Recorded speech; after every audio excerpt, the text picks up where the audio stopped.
बिस्मिल्लाहिर्रहमानिर्रहीम। उम्मीद करता हूँ कि बेटा तमाम स्टूडेंट्स जो है ना वो खैरियत से होंगे। बेटा जैसा कि आपको पता है कि हमने लास्ट लेक्चर 3.3 के ऊपर ही सवाल नंबर 2 के ऊपर जो है ना वो हमारा रहा। आज का हमारा जो टॉपिक होगा, जो लेक्चर होगा, वो एक्सरसाइज नंबर 3.3 के सवाल नंबर 3 से लेके 7 तक के अंदर तक का होगा। इसके अंदर बेटा लीनियर इक्वेशन को, क्वाड्रेटिक इक्वेशन को एक छोटा सा टच है, उसको पढ़ेंगे सबसे पहले। उसके बाद मुतल्लिका सवालों को फंक्शन के अंदर वैल्यू पुट करना, और इसी तरह से एक्स की, वाई की या वेरिएबल सी डी की हमने वैल्यूज़ को फाइंड आउट करना है। आज का टोटल लेक्चर जो है ना वो इन्हीं चीज़ों के ऊपर होगा। लेकिन उससे पहले बेटा अगर किसी ने चैनल को सब्सक्राइब नहीं किया हुआ तो बराए मेहरबानी चैनल को सब्सक्राइब कर लें, ताकि मज़ीद आने वाली वीडियोस जो है ना वो उससे आप इस्तेफ़ादा हासिल कर सकें। तो बिना तख़ीर किए बेटा हम चलते हैं अपने टॉपिक की जानिब। सबसे पहले मैं आपको यहाँ बता दूँ लीनियर इक्वेशन के बारे में। बेटा लीनियर इक्वेशन ऐसी इक्वेशन को कहते हैं हम जिसके अंदर हमारे पास हाईएस्ट पावर ऑफ वेरिएबल, जिसकी डिग्री जो है ना वो 1 होती है, और वो कुछ इस फॉर्म के अंदर A X plus B is equal to zero, इस फॉर्म के अंदर जो है ना वो लिखी जाती है, जिसके अंदर ए और बी जो है ना वो कांस्टेंट तस्वर होते हैं। बात समझ आ रही है? और अगर मैं हवाला दे दूँ यहाँ पे इक्वेशन का, तो बेटा इक्वेशन हर उस अलजबरिक एक्सप्रेशन को कहेंगे जिसके दरमियान में इक्वल का साइन आता है। और अगर वो वेरिएबल, अब मैं वेरिएबल का भी यहाँ बता दूँ, जैसे यहाँ पे ये x है ना, तो हेयर इज़ द वेरिएबल, ये वेरिएबल है। और इसके ऊपर अगर मैं यहाँ पे 1 लिख दूँ, यानी अगर कुछ भी ना लिखा हो तो इसका मतलब होता है यहाँ पे 1 है। तो जिसके वेरिएबल की डिग्री 1 होगी ना, इनको हम कहते हैं, ये हमारे पास लीनियर इक्वेशंस होती हैं। और अगर इनका ग्राफ ड्रा कर लिया जाए तो याद रखिएगा बेटा, इनका ग्राफ जो है ना वो इस तरीके से एक स्ट्रेट लाइन ग्राफ जो है ना वो आता है। ये लीनियर इक्वेशन की खासियत है, स्ट्रेट लाइन ग्राफ देते हैं। ठीक है जी। इसके बाद बेटा हम चलते हैं जी क्वाड्रेटिक इक्वेशन के ऊपर, और इसके अंदर हाईएस्ट पावर जो है ना वो 2 होती है वेरिएबल की, लेकिन इसकी जो फॉर्म है ना वो कुछ इस अंदाज से इसकी बेसिक फॉर्म लिखी जाती है, A X square plus B X plus C is equal to zero. इसके अंदर भी ए बी सी जो हमारे पास है ना वो कांस्टेंट हैं, और यहाँ पे ज़रूरी ये है कि आपके पास ए जो है ना वो ज़रूरी ज़ीरो नहीं होना चाहिए। आगे प्योर और impure form of quadratic equation है, वो नेक्स्ट इंशाल्लाह जब हम अपने मज़ीद आगे वाले लेक्चर्स के अंदर इसको डिटेल से पढ़ेंगे तो इसका ग्राफ भी, यानी पैराबोला की सूरत के अंदर जो है ना वो क्रिएट होगा। ये नेक्स्ट जो हमारा चैप्टर आने वाला है ना उसके अंदर हम इसको डिटेल से पढ़ेंगे। तो चैनल को सब्सक्राइब करके रखिएगा, ताकि जब हम मज़ीद अगले चैप्टर की वीडियो अपलोड करें तो आप उसको देख सकें। ठीक है जी। अब ना ये तो थे हमारे लीनियर इक्वेशन क्या होती है, उसके बाद क्वाड्रेटिक इक्वेशन के हवाले से छोटा सा एक इंट्रोडक्शन था। अब हम चलते हैं अपने मज़ीद आगे जो वीडियो है उसके अंदर हम सवाल नंबर 3 को करने जा रहे हैं। सवाल नंबर 3 की बेटा हमारे पास यहाँ पे ना बेटा हमारे पास सवाल नंबर 3 जो है ना वो लिखा हुआ है। अपनी किताबें निकाल लीजिएगा, उसके अंदर भी आप ज़रा ना किताब को ज़रा सामने रख के जो है ना इसको नोट किया करें, तो आके आपको मज़ीद समझ आ जाए। ठीक है। यहाँ पे देखें बच्चे, उसने हमें ना 2 फंक्शन दिए हैं, गौर करना। एक उसने जी ऑफ एक्स और एक एच एफ एक्स जो है ना उसने हमें 2 फंक्शन दे दिए हैं। अब पहले 3 सवालों के अंदर रिलेट कर रहा है जी एफ एक्स के सवालों के साथ, ठीक है, और दूसरे 3 सवाल जो है ना वो एच एफ एक्स के साथ रिलेट कर रहे हैं, यानी एच एफ एक्स वाला फंक्शन को लेकर हमने सवाल को सॉल्व करना है। बेटा जी बड़ा सिंपल तरीका बताने जा रहा हूँ, याद रखें ये 0 लिखा हुआ है, -3 लिखा हुआ है, 2/3, 1 -4 -1/2, 6 की 6 चीज़ों के अंदर ना हमें इस तरह से नंबर मिलते हैं। ये इन नंबर्स को हमने x की जगह रखेंगे और इसका जवाब निकालेंगे। एक एक सवाल करके मैं यहाँ पे बताने लगा हूँ, ज़रा गौर करना। पहला सवाल क्या लिखा हुआ है, G of X is equal to 3x + 2। और बेटा जी यहाँ पे हमने क्या करना है, हमने जी ऑफ एक्स को जो है ना वो क्या पुट करना है जी, हमने 0x की जगह रखना है। तो मैं ज़रा एक से यहाँ पे सवाल निकालने जा रहा हूँ। किताब सामने रखेंगे तो आपको पता चलता जाएगा मैं कौन से सवाल की जो है ना वो बात कर रहा हूँ। यहाँ लिखा हुआ है जी ऑफ एक्स, ये हमारे पास बराबर है बेटा 3x + 2 के, 3x + 2 के। अब हमने क्या करना है, हमने g ऑफ 0 की वैल्यू जो है ना वो निकालनी है। तो बड़े आसानी के साथ पुत्र मैं क्या करूँगा, मैं इस x की जगह 0 की वैल्यू पुट कर दूँगा। तो जब मैं इस x की जगह 0 की वैल्यू पुट करूँगा तो बेटा ये सारी टर्म तो मेरे पास 0 हो गई, और इसका जवाब हमारे पास जो आएगा ना वो हमारे पास होगा 2। तो पहले सवाल का जवाब हमारे पास ये आ गया। इसी तरह से हमें इसी फंक्शन के अंदर -3 की वैल्यू भी पुट करनी है। तो देखिए मैं यहाँ पे सवाल जो नंबर दूसरी निकालने जा रहा हूँ, यहाँ -3 लिखूँगा, और यहाँ पे मैं लिखूँगा जी 3। अब यहाँ पे आ जाएगा -3, और यहाँ पे +2, और बच्चा पार्टी यहाँ पे देखिएगा दैट इज़ -9 + 2, और जब इसको मैं सॉल्व करूँगा तो ये हमारे पास आंसर कितना आएगा -7। तो ये हमने जुज़ नंबर 2 को भी सॉल्व किया है। इसी तरह से बेटा हमने जुज़ नंबर 3 की जानिब भी चलना है। ये भी रिलेट करेगा g(x) के साथ, जो कि 3x + 2 का जिक्र कर रहा है। तो देखिए हम किस तरीके से यहाँ पे भी लिखते हैं, यानी g(x) हमारे पास बेटा क्या है, अभी बताया गया है कि ये हमारे पास 3x + 2 है, ऊपर सवाल के अंदर गिवन था। हमने यहाँ पुट क्या करना है, हमने g की वैल्यू को यानी यहाँ पे लिखना है 2/3, ये फाइंड आउट करना है। तो सेम काम याद रखिएगा, x की जगह पे आएगा तो मैं लिखूँगा 3, यहाँ लिखूँगा 2/3 + 2, इस तरीके से। तो बेटा ये वाला 3 इससे कैंसिल होगा, तो यानी ये हमारे पास बचा 2 + 2, और इसको बेटा मैं लिख दूंगा यहाँ पे 4। बात समझ गए? तो ये हमारा तीसरा पार्ट भी बेटा क्या हो गया, हल हो गया। अब मज़ीद आगे चौथा, पाँचवा और छठा जो पार्ट है ना बेटा, वो h के फंक्शन के ऊपर है। तो आए एक एक करके हम ना h के फंक्शन की ये वाले सवाल भी बड़े आसान से सवाल हैं यार, मेरे नहीं ख्याल कि इसको इतना ज़्यादा सर पे सवार करके जो है ना वो परेशान होने की ज़रूरत है। और आए जी अब हम करते हैं जी h वाले सवालात को। ठीक है, मैं यहाँ पे रकमें भी लिखता जाता हूँ। पहले फंक्शन लिखते हैं कि फ़ंक्शन क्या दिया हुआ है जी उसने बोला है कि आपके पास ना h(x) जो उसने वैल्यू गिवन की हुई है ना पुत्र, वो हमारे पास है x² + 1। ठीक है, x² + 1, और हमने करना क्या है, हमने 3 फंक्शन निकालने हैं। तो पहले कहता है जी आप h1 निकालें। h1 की जगह यानी x की जगह 1 आएगा, तो यहाँ मैं लिखूँगा x² = 1। तो जब मैं इसको सॉल्व आउट करूँगा बेटा तो ये आएगा 1 + 1, क्योंकि इसका स्क्वायर 1 नहीं होता है, तो इसका आंसर आ गया 2। बात क्लैरिफाई हुई है। और इसी तरह से इसकी मज़ीद 3 जुज़े हैं, वो 2 जुज़े जो रहती हैं, अगर -4 में पुट करूँ इसी फंक्शन के अंदर, तो वो क्या होगा, वो हमारे पास होगा -4 इसका स्क्वायर, इस x² की जगह वैल्यू पुट की है, जमा 1। और जब मैं इसको सॉल्व करूँगा तो बेटा ये हमारे पास आता है 16। याद रखिएगा माइनस का साइन जब ऊपर इवन पावर हो तो वो पॉजिटिव के अंदर चेंज होता है, तो यहाँ पे 16 आ गया, +1 है हमारे पास, तो यहाँ पे हम लिख सकते हैं 17। बात क्लैरिफाई हुई है बच्चे? अच्छा जी, अब हम चलते हैं तीसरे पार्ट के अंदर। तीसरे पार्ट के अंदर भी हमारे पास क्या है जी, वो ज़रा देखिएगा, आपने गौर से ज़रा समझना है इन चीज़ों को, इंतहाई आसान है, परेशान बिल्कुल नहीं होना। यानी h(x) की वैल्यू हमारे पास लिखी हुई थी x² + 1, और यहाँ पे h की वैल्यू -1/2 लिख दी है, ये वैल्यू पुट करनी है। तो देखें कैसे होगा, -1/2 मैं रखूँगा यहाँ पे x² की जगह +1, इस तरीके से। ठीक है जी, अब इसको आसानी से हल करते हैं जी। सबसे पहले याद रखिएगा ये माइनस तो प्लस के अंदर चेंज हो गया, क्योंकि ये इवन पावर है, 2 पे डिवाइड होने वाले नंबर, तो ये आएगा 1/4 + 1। अब मैंने क्या करना है, मैंने इसका एलसीएम लेना है। तो बेटा जब मैं इसका एलसीएम लूँगा तो नीचे तो आ गया 4, यहाँ पे आ गया 1 + 4, क्योंकि यहाँ पे इसके नीचे 1 होता है, और 1 के टेबल पे 4 पे ही आता है, तो 4 1 दा 4, और यहाँ इसको मज़ीद लिखेंगे तो ये हमारे पास आ जाएगा 5/4। तो ये बेटा हमारा सवाल नंबर जो 3 है ना, हमने डिटेल के साथ इसको जो है ना वो देखा। ये आपके सामने मैंने ये दूसरा पार्ट निकाला, और ये ऊपर हमने जो है ना वो पहले 3 सवाल पार्ट जो है ना वो निकाल लिए g(x) वाले। इसी तरीके से बेटा मैंने आगे वाले सवालात को भी आपके सामने यहाँ पे जो है ना बताने जा रहा हूँ। सवाल नंबर 4 की जानिब आए मूव करते हैं। यहाँ बेटा मैंने सवाल नंबर 4 को जो है ना वो पहले ही टाइप करके यहाँ रखा हुआ है, आपकी नज़र करता हूँ, समझाने की कोशिश करता हूँ, परेशान बिल्कुल नहीं होइएगा, ध्यान से समझिएगा, समझ आनी स्टार्ट होगी। सवाल को पढ़ने जा रहा हूँ, फिर इसके बारे में बताता हूँ। सवाल क्या कहता है, सवाल कहता है कि हमारे पास ना एक फंक्शन गिवन है, ये वाला क्या है जी पुत्र, फंक्शन गिवन है ये, और फंक्शन है f(x) = ax + b + 1। इसके अंदर बेटा a b उसने कांस्टेंट नंबर जो किया हुआ है। पहले वो कहता है आपने इसके अंदर ना 2 इक्वेशन वैल्यू पुट करनी है। एक इक्वेशन की वैल्यू आपने बेटा पुट करनी है f की 3, और उसको बराबर रखना है 8 के, और फिर आपने x की जगह 6 की वैल्यू पुट करनी है, और उसको बराबर रखना है 14 के। तो आए आसानी से करते हैं। फंक्शन हमारे पास ना ये लिखा हुआ है, देखिएगा ज़रा गौर से।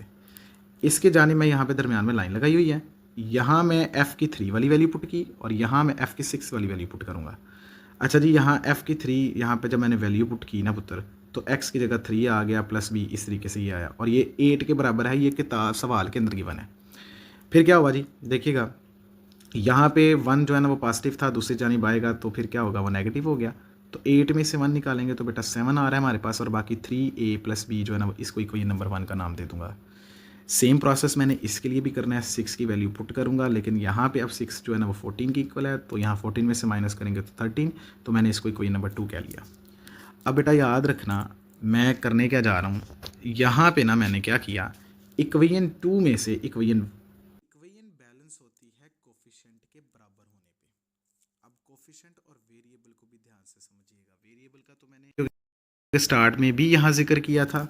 कोफिशेंट कहते हैं बेटा कि वेरिएबल के साथ आने वाला डिजिट, इस चीज़ को, इसको हम क्या कहते हैं जी, कोफिशेंट।